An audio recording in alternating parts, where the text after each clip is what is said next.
फिर मणि के 2 गोलों को उछालती हुई, तुम पर्वत के समान आयुष्य वाले बनो, ऐसा कहकर प्रभु और उनकी माता को जन्म स्थान में रखकर वे अपने अपने स्थान की ओर चली जाती है। उन दिक् कुमारियों के प्रत्येक के साथ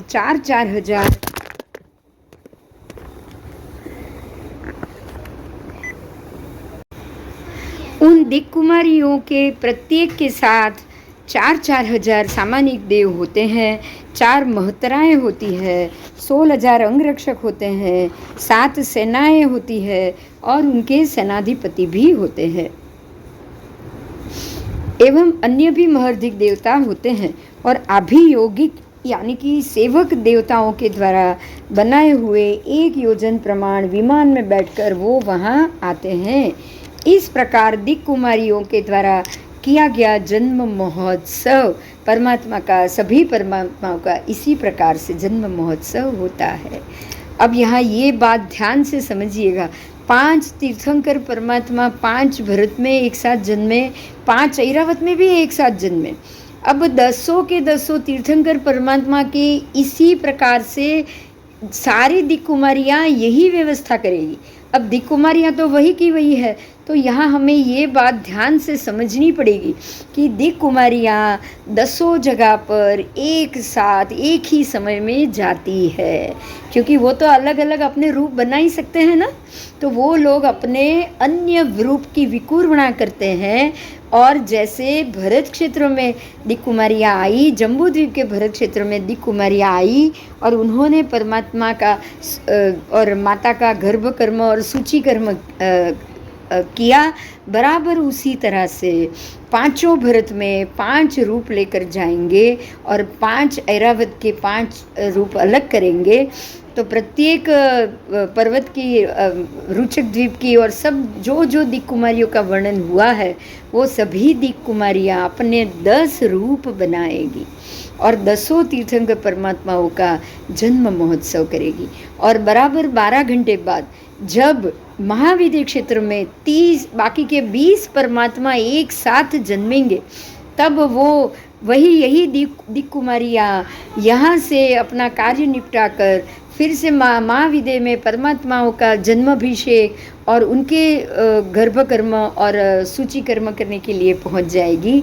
और वहाँ उनको 20 रूप करना है, प्रत्येक दिक् कुमारियों को अपना 20 रूप बनाना है, प्रत्येक देवों को अपना 20 रूप बनाना है और इसी प्रकार से जन्म महोत्सव भी करना है, बराबर। तो ये चीज़ को हमें समझना पड़ेगा, क्योंकि सभी देव 64 इंद्र प्रत्येक परमात्मा के महोत्सव में होते हैं। कैसे होते हैं सोचो आप, 5 तो भगवान एक साथ जन्मे ही है भरत में, 5 ऐरावत में जन्मे हैं, तो 10 परमात्मा के लिए उनको हर जगह 64 इंद्रों को पहुंचना ही पड़ेगा।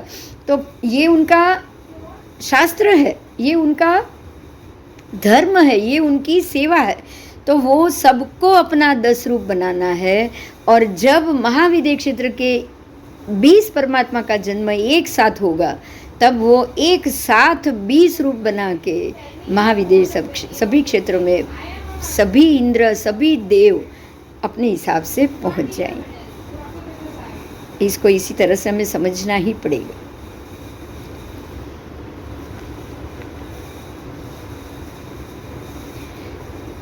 तो इस प्रकार से दिक् कुमारियों के प्रत्येक अपने देव देवियों के परिवार के साथ वो आए और वो इसी प्रकार से अपना जो सूची कर्म करना था वो करके चले गए।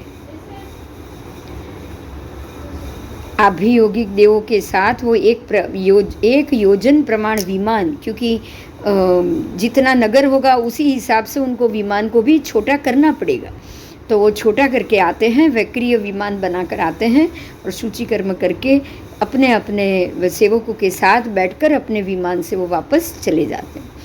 उस समय जब ये सब सूची कर्म हो चुका है, परमात्मा का जन्म हो चुका है, बालक को माता के बाजू में उन्होंने सौंप दिया है, और ये सब होने के बाद पर्वत के समान निश्चल ऐसे इंद्र का आसन कंपायमान हुआ।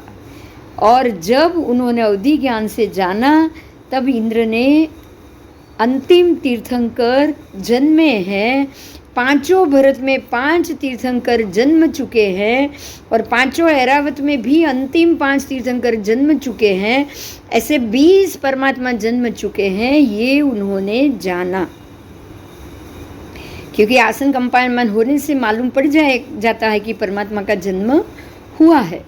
वज्रमय ऐसे 1 योजन प्रमाण सुघोषा घंट नामक, प्रत्येक इंद्र के अलग अलग घंट के नाम है, उन्होंने अपने अपने सुघोषा आदि घंटों को बजवाया। घंट बजाने से सभी देव देवी को एक बात मालूम पड़ जाती है कि ये घंट बजा है तो अब हमें इंद्र बुला रहे हैं, इंद्र हमें जरूर आदेश देना चाहते हैं। ये सोच के सभी देव देवी इंद्र के पास पहुंच जाते हैं। सुघोषा घंट होता है बड़ा, वो बजाने से सबको पता चल जाता है कि कुछ हुआ है, और ये हुआ है तो अब हमको इंद्र के महल में सुधर्मा सभा में पहुंच जाना चाहिए। तो ये उनका आदेश समझकर वो सभी देव देवी सुधर्मा सभा में पहुंच जाते हैं। इंद्र ने अवसापिनी निंद्रा देकर माता को और प्रभु को सुला दिया है और प्रभु का एक प्रतिबिंब बनाकर माता के बाजू में रख दिया है। बराबर एक छोटा सा प्रतिबिंब बनाते हैं और माता के बाजू में रख दिया है। भगवंत को अपने हस्त संपुट में उठाकर विशेष लाभ प्राप्त करने की भावना से इंद्र ने अपने 5 रूप बनाए। देखिए वो अपने 5 रूप तो वो बना ही चुके हैं, पर यहाँ खड़े प्रत्येक 5 रूप वाले पांचों भरत में खड़े, अभी तो एक एक ही रूप है ना पांचों भरत में। सौधर्मेंद्र तो अपना एक एक रूप बना के ही खड़ा हुआ है। एक भरत में एक रूप है, दूसरे भरत में दूसरा रूप, तीसरे भरत में तीसरा रूप, चौथे भरत में चौथा और 5वें भरत में 5वां। अब प्रत्येक भरत में इंद्र और 5 रूप बनाते, क्योंकि सौधर्मेंद्र अकेले ही है यहाँ अभी।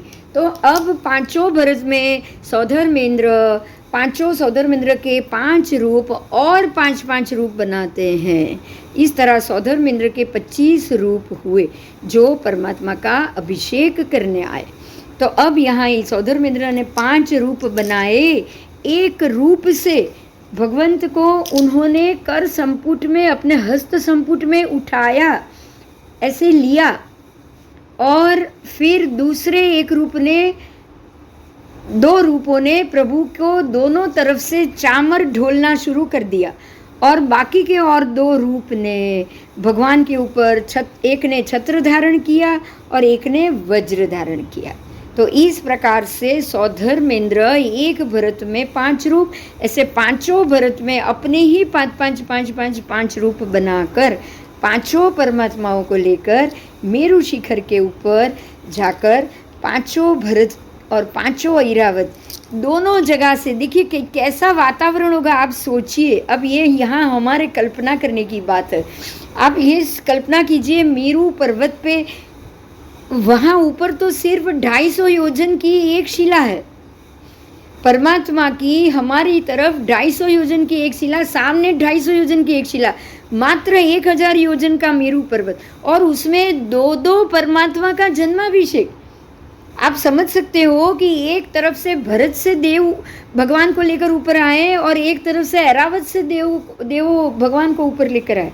अब 1000 योजन में सारे देव आमने सामने खड़े हैं, है ना। दक्षिण की मेरु की तरफ दक्षिण वाले भाग में तीर्थंकर परमात्मा का जन्माभिषेक हो रहा है, और उत्तर के भाग में ऐरावत के तीर्थंकर परमात्मा का जन्माभिषेक हो रहा है। इतना बढ़िया महोत्सव, प्रत्येक 5 मेरु के ऊपर, दोनों शिलाओं के ऊपर, उत्तर के शिलाओं में ऐरावत क्षेत्र में, और दक्षिण जम्बू द्वीप की तरफी भाग में भरत क्षेत्र के परमात्मा का, तो 10 भगवान का, ऐसे प्रत्येक इंद्र के 10 रूप और सौधर्मेंद्र के 25 रूप होते हुए हम ये सोच सकते हैं कि कैसे भगवान का जन्माभिषेक हुआ होगा। तो हम इसकी कल्पना करेंगे। आइए, अब देवों में आगे चलने वाले पिछले को धन्य मान रहे हैं और प्रभु का दर्शन करने के लिए अपने नेत्र पिछली तरफ चाहते हैं। आगे जो जा रहे हैं उनको भगवान दिख नहीं रहे हैं, वो पिछली तरफ नेत्र आ जाए तो हम भगवान का दर्शन कर पाए। ऐसा वो सोच रहे। इस प्रकार इंद्र मेरु पर्वत पर जाकर उनके शिखर के दक्षिण भाग में रहे हुए पांडुक वन में पांडुशिला के ऊपर प्रभु को गोद में लेकर पूर्व दिशा की ओर मुख करके बैठ जाते हैं। और उस समय तमाम इंद्र प्रभु के चरणों में उपस्थित हो जाते हैं। 10 वैमानिक, 20 भुवनपति के इंद्र, 10 वैमानिक के इंद्र और 32 व्यंतर जाति के इंद्र तथा 2 ज्योतिष के इंद्र, ऐसे कुल 64 इंद्र उपस्थित हो गए हैं। और सब मात्र एक नहीं, 5 भरत में उपस्थित हो गए हैं और 5 ऐरावत में उपस्थित हो गए। तो 64 के 64 इंद्र अपने 10-10 रूप बनाकर उपस्थित हुए हैं। उसमें से सौधर्मेंद्र शक्रेंद्र ने तो अपने और 5 यानी कि 50-50 रूप बना दिया है। और बाकी सारे इंद्रों ने अपने 5-5 रूप, बाकी सारे 10-10 रूप बनाए। और बाकी सारे वैमानिक देवों ने भी सब जगह वही विशाल इंद्र का समुदाय अपने 10-10 रूप बना के खड़ा है। आप विहंगावलोकन से, हेलीकॉप्टर व्यू से ऊपर से देखिए, सोचिए कि 5 मेरु के दक्षिण और उत्तर दोनों जगह पे 10 भगवान का जन्माभिषेक एक ही समय में हो रहा है, एक ही समय पूरे इंद्र परिवार के 10-10 रूप से। और ये भी सोचिएगा कि जैसे ये खत्म होगा उसके बाद महाविद्य क्षेत्र के 20-20 भगवान, आप सोच सकते हैं कि वही इंद्र के 20 रूप, प्रत्येक इंद्रों के 20-20 रूप, और सौधर्मेंद्र शक्रेंद्र के 100 रूप। अब मात्र कल्पना कीजिए आप कि कैसे 5 मेरु पर्वत के ऊपर क्या हेलीकॉप्टर व्यू से क्या दृश्य होगा, सोचिए आप। ऐसा सोचो कि कभी देव जब भी बनो आप, ये परमात्मा का जन्म महोत्सव होकर आनंद प्रफुल्लित हो जाओ। ऐसा आपको अपने मन में सोचना पड़ेगा, ऐसे अध्यवसाय बनाना पड़ेगा कि कहीं अगर गलती से भी अगर हम देव भव में चले गए ना, तो ये जरूर देखेंगे और देखेंगे। और सिद्ध भगवंत तो ऊपर से ये देखते ही रहते हैं, उनकी दृष्टि में तो ये हेलीकॉप्टर व्यू ही होगा, क्योंकि वो तो और ऊपर से देख रहे हैं ना।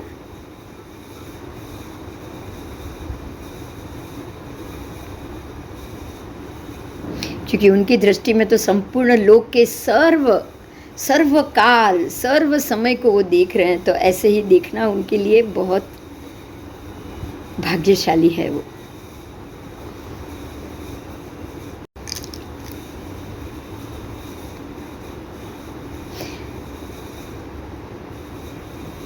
दक्षिण भाग में पांडुक वन में पांडुशिला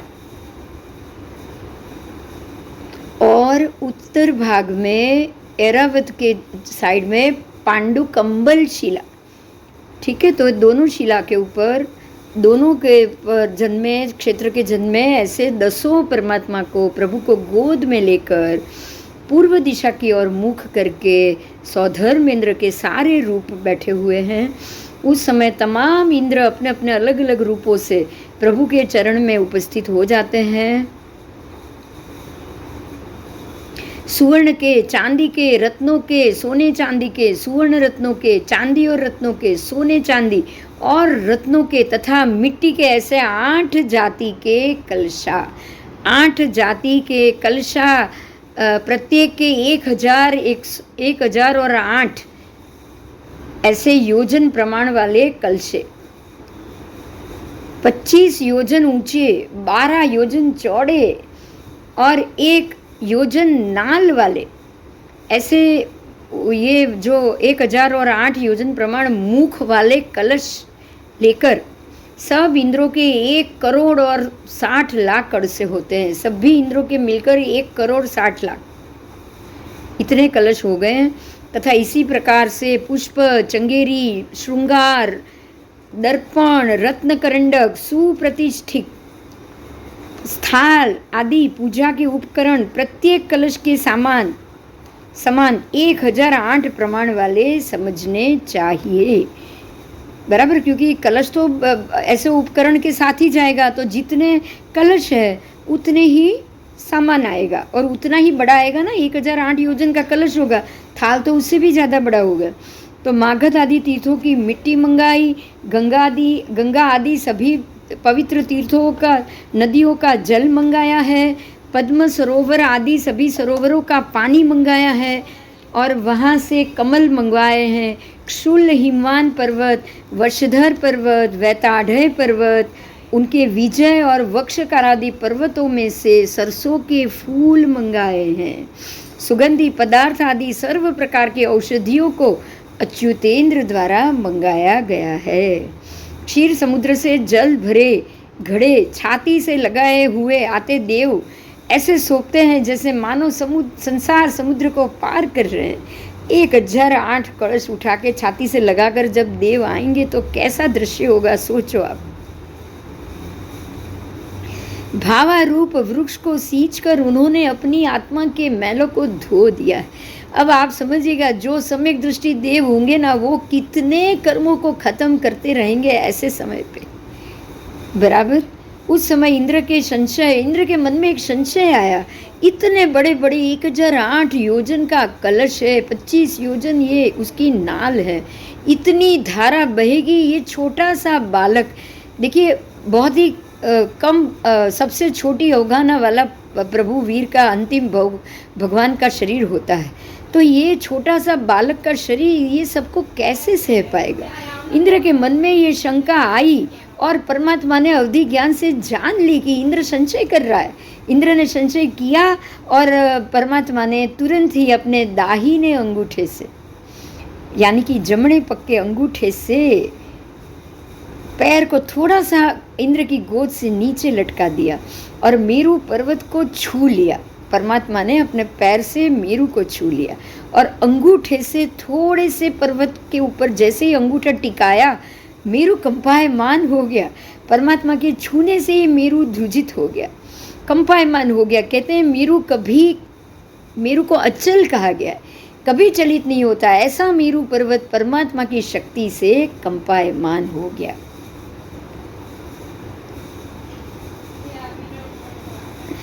अब पृथ्वी ध्रुजने लग गई और शिखर गिरने लग गए, समुद्र भी को शोभायमान हो गया।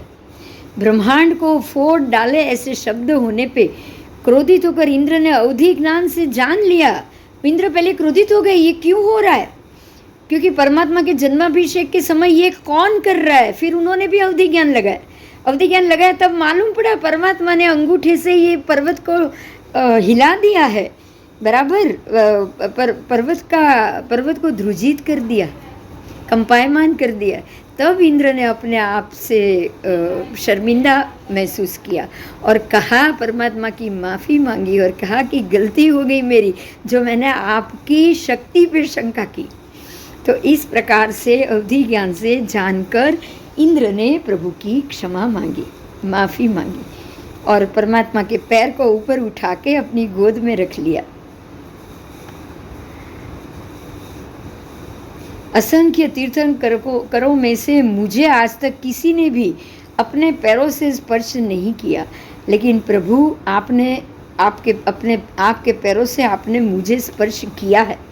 ये कारण वो हर्ष से मेरू पर्वत नाचने लग गया है। देखिए, असंख्य तीर्थंकर जन्मे, लेकिन किसी ने मेरू पर्वत पर अपना अंगूठा नहीं रखा था, लेकिन भगवान ने अंगूठा लगाया और ये बात से मेरू पर्वत नाचने लग गया, मेरू पर्वत ध्रुजने लग गया।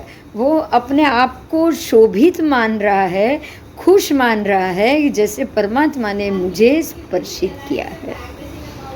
तो इस प्रकार से मेरू पर्वत नाचने लगा।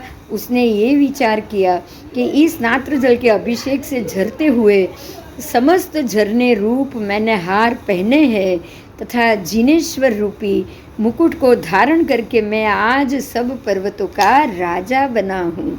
ऐसे मेरू पर्वत भी अपने सुख के ऊपर, अपने भाग्य के ऊपर इतरा रहा है। सोचो आप कि क्या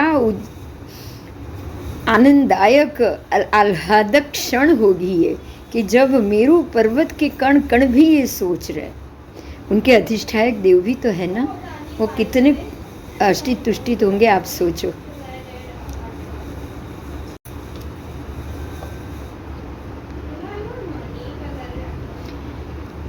अब इंद्र ने उत्सव के लिए सबको स्नात्र करने के लिए, स्नात्र उत्सव के लिए, परमात्मा को स्नात्र या स्नान कराने के लिए सबको आदेश दिया है।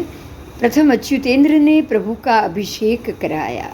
अच्युतेंद्र आए, 12वें देवलोक के ये देव हैं। अच्युतेंद्र ने प्रभु का अभिषेक किया है सबसे प्रथम, क्योंकि ऊपर के देवलोक के ये सबसे उत्कृष्ट ऊपर के देव हैं, ये इंद्र है। और जैसे जैसे ऊपर के देवलोक में हम जाते हैं उनकी सम्यकता बढ़ जाती है, उनका सम्यक ज्ञान सबसे अधिक होता है। इसीलिए अच्युतेंद्र देव ने प्रभु का पहले अभिषेक किया है, फिर अनुक्रम से बड़े से छोटे, ऊपर से लेकर नीचे नीचे नीचे नीचे के देवलोक के इंद्रों ने परमात्मा को अभिषेक कराया। और फिर अंत में सबसे नीचे सूर्य चंद्र इंद्र ने अभिषेक किया। सूर्य इंद्र और चंद्र इंद्र सबसे नीचे आ गए हैं, तो उन्होंने अभिषेक स्नात्र कराया। उसके बाद नीचे के, जैसे कि उनके नीचे के भवनपति और वाणव्यंतर देवों के इंद्रों ने स्नान कराया, क्योंकि वो उनसे भी नीचे के भाग में है, बराबर। वो अधोलोक में नीचे रत्नप्रभा नारकी के ऊपर के भाग में है, इसलिए उन्होंने बाद में स्नात्र कराया। और स्नात्र महोत्सव के अंतिम तीर्थंकर के मस्तिष्क पर श्वेत छत्र के समान शोभता हुआ, मुख पर चंद्र किरणों के समूह के समान शोभता हुआ, कंठ में हार के समान शोभता हुआ, समस्त शरीर पर चीनी चोले के समान शोभता हुआ, इंद्रों द्वारा कलशों में से नीचे गिरता हुआ क्षीर समुद्र का जल तुम्हारी लक्ष्मी के लिए हो, तुम्हारे कल्याण के लिए हो। ऐसे मेरु शिखर पूरा स्नात्र जल से भर गया है, मेरु पर्वत स्नात्र जल से स्नान कर रहा है, बराबर। इस प्रकार से इंद्रों ने अब 4 बैलों का रूप धारण किया है। 4 बैल, हम बोलते हैं ना, श्रृंग जले धरी नवन करे प्रभु अंगे।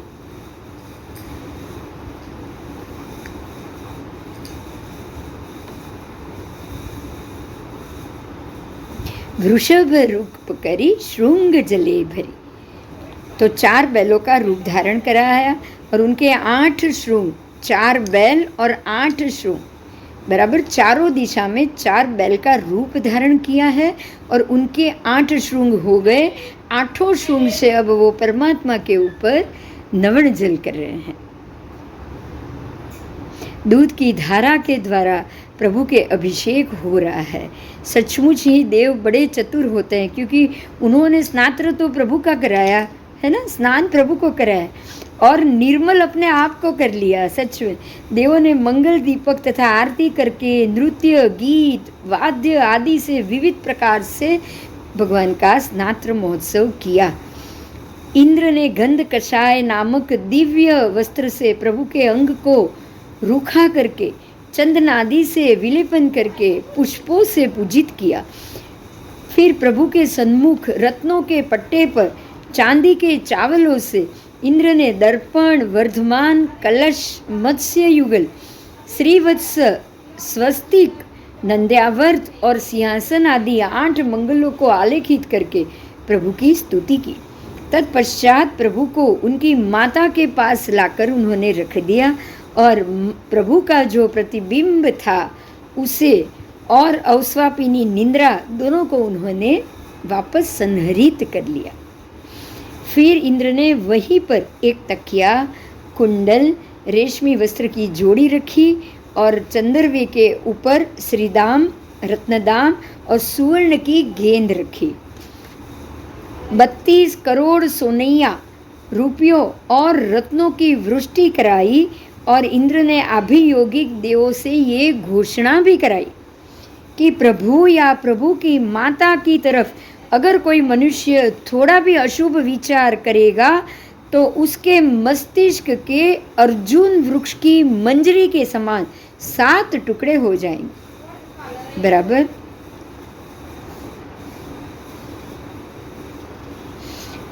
अब वह प्रभु के अंगूठे में उन्होंने अमृत स्थापन कर दिया अंगूठे में, और अंगूठा स्थापित करके फिर अमृत का स्थापन करके नंदीश्वर द्वीप में सभी इंद्र अट्ठाई महोत्सव करने के लिए देवों सहित अपने स्थान पर चले गए। अभी तो वो गए हैं, देखिएगा इस बात को हमें ध्यान से समझना है। अभी तो वो गए हैं, पर अभी 12 घंटे बाद महाविदेह क्षेत्र में फिर से रात को परमात्मा का जन्म होगा, उनका भी जन्माभिषेक किया जाएगा, और उसके बाद वो सब देव अपने अपने स्थान पे नंदीश्वर द्वीप पर चले जाएंगे और वहाँ जाकर 8 दिन तक अष्टानिका महोत्सव करेंगे। इस प्रकार से देवताओं द्वारा किया हुआ प्रभु का जन्म महोत्सव समझना चाहिए। परमात्मा का जन्म हो चुका है और प्रियवंदा नामक दासी ने जल्दी से आकर राजा के पास आकर पुत्र जन्म की बधाई दी, और उस बधाई को सुनकर सिद्धार्थ राजा अत्यंत हर्षित हो गए। त्रिशला माता भी खुशखुशाल है, उस हर्ष के कारण उसकी वाणी भी गदगद हो गई और शरीर पर रोमांच हो गया।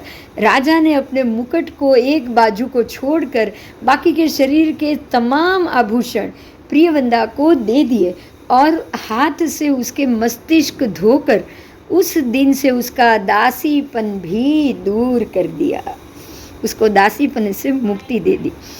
जिस रात्रि के समय श्रवण भगवान महावीर प्रभु ने जन्म लिया, उस रात्रि को कुबेर की आज्ञा मानने वाले बहुत से तिर्यक झुंबक देवों ने सिद्धार्थ राजा के घर में सुवर्ण, चांदी, हीरो और वस्त्रों आदि आभूषणों की, पत्रों की, पुष्पों की, फलों की, शाली और बीजों की, पुष्पमालाओं की, सुगंध की, वासक्षेप की, हिंगड़ादि वर्ण की तथा द्रव्य की वृष्टि कर दी। प्रभात काल के समय सिद्धार्थ राजा ने नगर के आरक्षकों को बुलवाया और उनको आज्ञा दी कि हे देवानुप्रियो, तुम शीघ्र ही इस क्षत्रिय कुंड नाम के नगर में जितने जेल खाने हैं उन सबको साफ कर दो, अर्थात उनमें रहने वाले तमाम कैदियों को छोड़ दो। कहा भी है कि युवराज के अभिषेक के समय, शत्रु के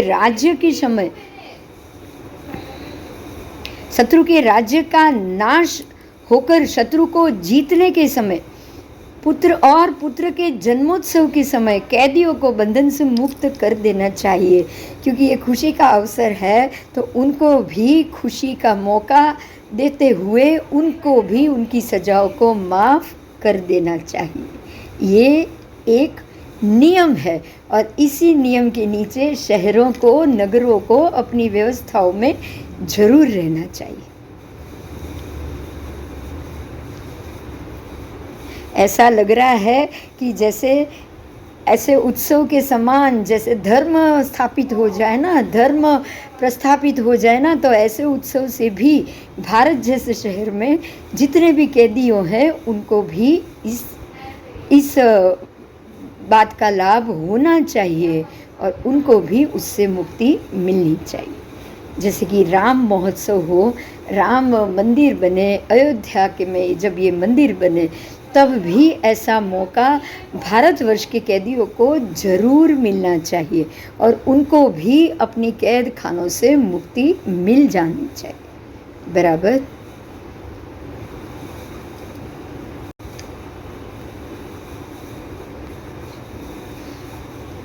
नाप कर देने वाली और तोल कर देने वाली वस्तुओं के माप में वृद्धि करा दो।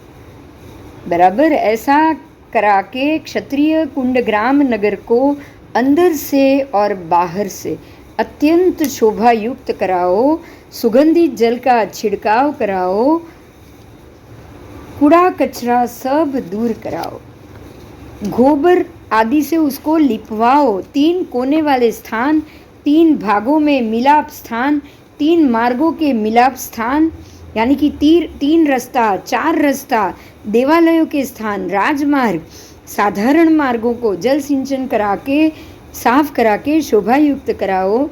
मार्ग के मध्य मार्गों, दुकानों के मार्ग, बाजारों में मंच बंधाओ और जहाँ पर बैठकर लोग महोत्सव देख पाए ऐसी व्यवस्था कराओ।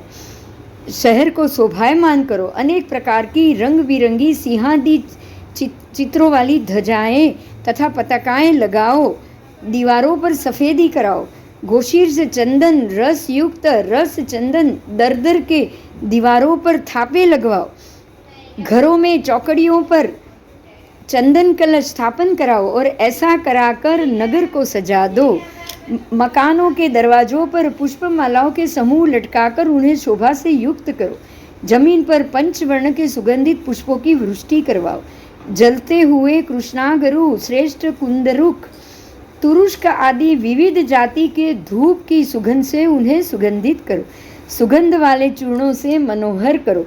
ये सब कुछ करा के नाटक करने वालों, नाचने वालों, रस्तों पर खेल करने वालों, मुष्टि से युद्ध करने वालों, मल्लों, मनुष्यों को हंसाने वालों, विदूषकों, मुख विकार की चेष्टा से लोगों को खुश करने वालों, सुंदर सरस कथा करने वालों, बांस पर चढ़कर खेल करने वालों, हाथ में तस्वीर रखकर भिक्षा मांगने वालों, गौरी पुत्रों, तूण नामक वाद्य को तूण बजाने वालों,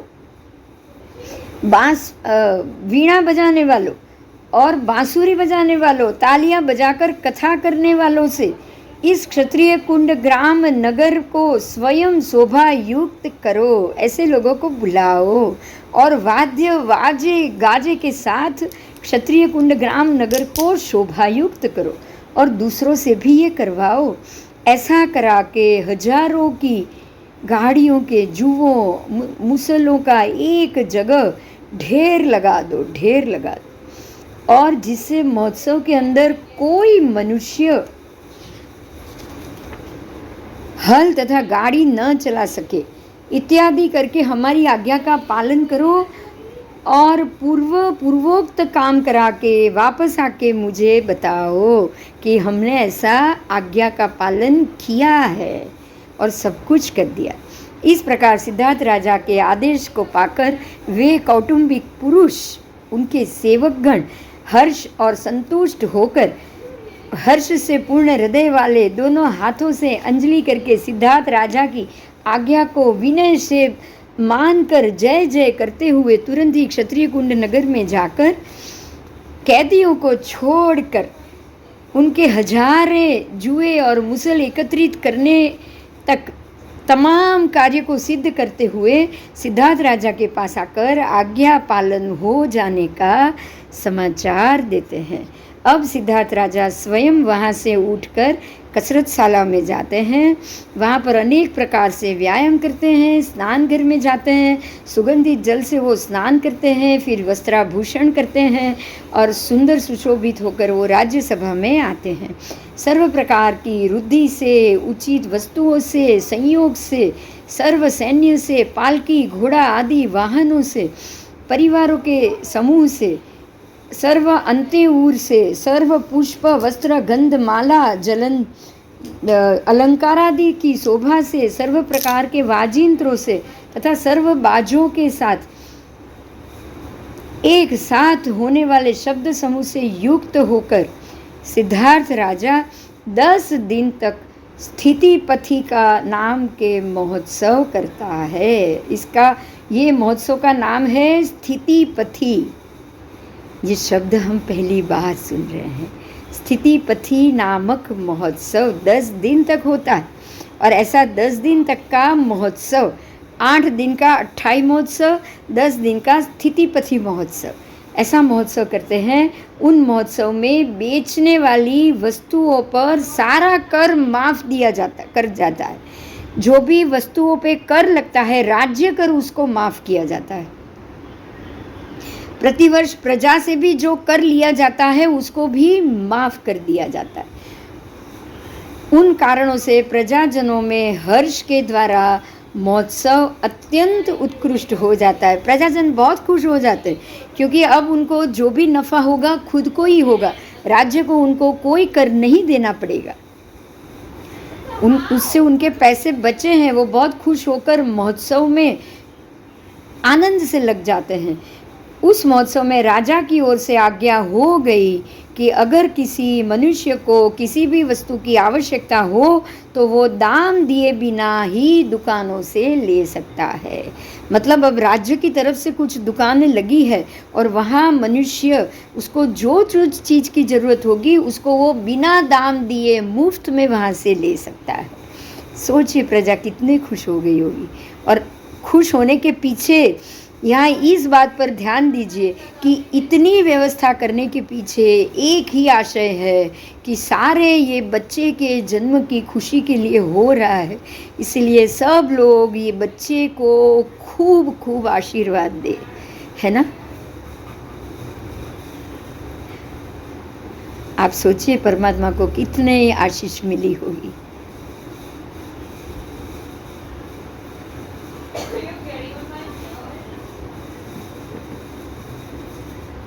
यदि इस महोत्सव में के दरमियान किसी को किसी से कुछ भी लेन देन संबंधी लेना है तो वो भी राजा की ओर से दिया जाएगा। सोचो आप, ये तो और अधिक हो गया। अगर मेरा कर्ज है, मुझे किसी को कुछ देना है तो मैं राजा से पैसा लेकर वो कर्जा चुकता कर दूँ। मतलब ये हो गया कि परमात्मा के जन्म के कारण, ध्यान से सुनिए सब, परमात्मा के जन्म के कारण अब आज से कोई कर्जदार नहीं रहेगा, कोई देनदार नहीं रहेगा, कोई लेनदार नहीं रहेगा और सब कुछ, सब व्यक्ति एक समान हो जाएगी। जो गरीब है उनको राज्य की तरफ से पूरा धन, जिनको जो चाहिए वो मिला है, जिनको घर चाहिए घर मिला, जिनको धन चाहिए धन मिला, जिनको अनाज चाहिए अनाज मिला। आप ये सोचिए, सारे कैदी छूट गए, मतलब सब व्यवस्था एक समान हो गई। भगवान के जन्म होते ये होते हैं पुण्य प्राप्त तीर्थंकर परमात्मा के उत्कृष्ट पुण्य प्राप्त जीव के जन्म होने के कारण जगत में सर्व व्यवस्था बराबर हो जाती। ऐसे पुण्यात्मा को लाख लाख वंदन। इस आनंदोत्सव में नगर के तथा देश भर के लोग अत्यंत आनंदित होकर क्रीड़ा में निमग्न थे और इस प्रकार सिद्धार्थ राजा ने कुल मर्यादा के अनुसार 10 दिन तक पुत्र जन्मोत्सव मनाया। जब सिद्धार्थ राजा ने जन्म महोत्सव किए बाद में, जिसमें सैकड़ों हजारों लाखों का खर्च हो, वैसी महा आडंबर युक्त प्रभु प्रतिमा की पूजा रचाई। क्योंकि महावीर प्रभु के माता पिता पार्श्वनाथ प्रभु के संतानीय श्रावक थे। देखिए 250 वर्षीय है परमात्मा, 250 वर्ष के पार्श्वनाथ भगवान के बाद ही प्रभु महावीर का जन्म हुआ है। तो 250 वर्ष के अंतर में तो पार्श्वनाथ भगवान के साधु और उनके ही हम कुल की व्यवस्था चल रही होगी। तो यहाँ ये बताया गया है खास के सिद्धार्थ राजा और त्रिशला माता जैन धर्मी पालन करने वाले थे और वो इनके ही पार्श्व प्रभु के ही अनुयायी थे। तो उन्होंने पार्श्वनाथ प्रभु के संतानीय श्रावक थे वो, और उन्होंने यज धातु यानी कि देव पूजा करवाई और उसके लिए मूल में यज याग करा के खूब दान दिया, पर्व में खूब दान दिया और मानी हुई मानताएं भी मानी और देव पूजा भी करवाई, प्रतिमा जी भी उन्होंने बनवाई। अब सिद्धार्थ राजा दान देते और सेवकों से दान दिलाते हुए, खुद दान दे रहे हैं, सेवकों से दिला रहे हैं और स्वयं हजारों मनुष्यों द्वारा लाए हुए वदामणि का स्वीकार भी कर रहे हैं। जो भी हजारों मनुष्य पैसे वाले हैं, बहुत ही संपत्तिशाली है, वो आकर सिद्धार्थ राजा को धन दे रहे हैं। और ऊपर से वैश्रमण कुबेर देव, जो सोमदेव और है वैसे ही उत्तर दिशा के कुबेर देव हैं, वो भी सौधर्मेंद्र इंद्र की आज्ञा से उनको धन ला कर दे रहे हैं। जो जिनका धन, जो हमने पहले देख लिया कि जो वंश बिना का जो धन है वो सारा धन लाकर वो राजा को दे रहे हैं। इस तरह से सिद्धार्थ राजा ने पुत्र जन्म महोत्सव मनाया 10 दिन तक। और अब उसके बाद जो तीसरे दिन जो चंद्र सूर्य का दर्शन और छठे दिन जो नामकरण है, जो सब विधि थी है, जो भी उनकी हुई है, वो सब हम कल देखें। तो आज आज्ञा दीजिए। जय जिनेंद्र, जय जिनेंद्र, जय जिनेंद्र।